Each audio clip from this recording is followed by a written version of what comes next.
மதுரை மாவட்டம் சிலைமானில் வீட்டில் படுத்திருந்த இளைஞரை வெளியே வரவைத்து மர்ம அசம்மிகள் வெட்டி கொலை செய்திருக்கிறார்கள்.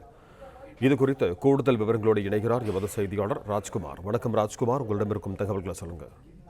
வணக்கம். மதுரை மாவட்டம் சிலைமானில் வீட்டில் தூங்கியிருந்த இளைஞரை தட்டி எழுப்பி வெளியே இழுத்து வந்து அவரை வீட்டு வாசல் முன்பாகவே சரமாரியாக வெட்டி கொலை செய்துவிட்டு ஒரு கும்பல் தப்பியது.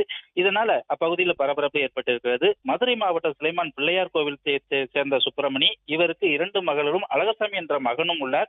இந்த அழகசாமி என்பவன் 9ஆம் வகுப்பு வரை படித்துவிட்டு அவர் கூலி வேலைக்கு சென்று வந்திருந்தார். மது போதைக்கு அடிமையான நிலையில நேற்று இரவும் அவர் போதையில் வந்து வீட்டில் தூங்கியதாக கூறப்படுகிறது. இந்த நிலையில்தான் நள்ளிரவில் ஒரு கும்பல் அவரின் வீட்டு கதவை தட்டி அவரை எழுப்பி வெளியே வரும்படி அழைத்து அவரிடம் பேசிக் கொண்டு இருக்கும் போதே இருவருக்கும் தகராறு ஏற்பட்டதாக, அந்த கும்பலுக்கும் இவனுக்குமாக தகராறு ஏற்பட்டதாக கூறப்படுகிறது.